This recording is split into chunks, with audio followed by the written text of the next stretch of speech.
So far, you've been learning how to render the landscape using the preset shaders. But what if you want to mix your own shader? So I've got you covered. With these nodes, you can mix quite a lot of textures. So let's go to the shader editor and create a empty principled shader. There we go. And we have these 2 color mix, 3 color mix, 4 color mix, and 5 color mix. These nodes work pretty much the same way, it's just that we can mix multiple colors together. So let's have a look at the 4 color mix node. This node will take in a height map and then mix the color based on the height level. So I'm gonna pull in the landscape data and I'm gonna use the dirt as the height map. And one thing you should keep in mind is that the map coming in here should be normalized, meaning that the map must be within the range from 0 to 1. Currently the dirt is something like this, and around here we probably have like maybe over 100 meters of dirt, which is way above 1, and we need to normalize the whole thing into a range of 0 to 1. So now we can use this map to mix the colors based on the amount of dirt we have. So let's choose 4 completely different colors so that we can visualize what's going on. So we can now change the position of the colors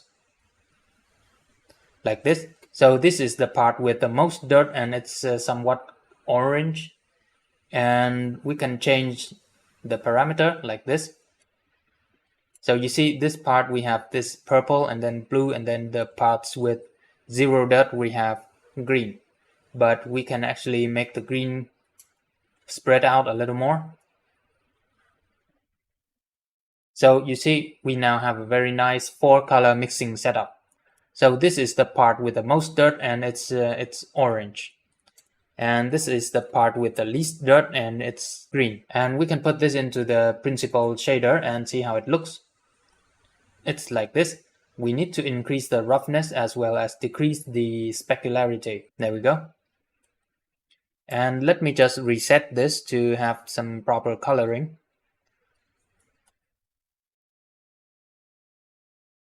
The colors are a little too bright, so we need to configure these a little more.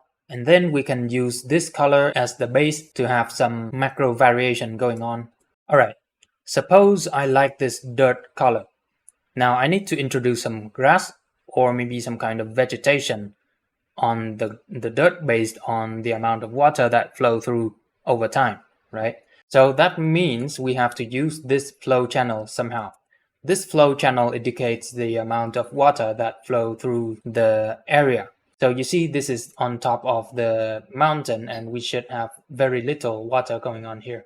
But as the water flow down the slope, the channels kind of merge together into more prominent flow channels. So these parts should have a lot of grass and these parts should have no grass whatsoever, right? So create a mixed node like this, and we will use this inflow as the mixing factor. And we will use this color as color A and color B for the grass.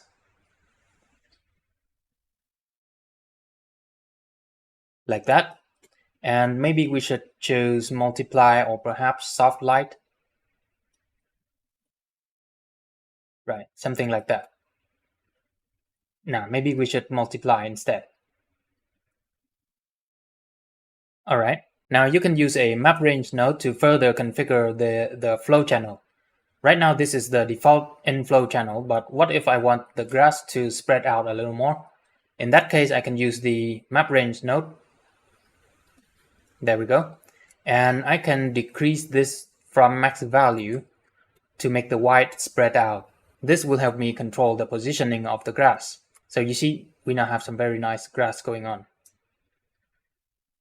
But I think the grass is a little too much, so I can reduce the opacity of the grass using this to max value.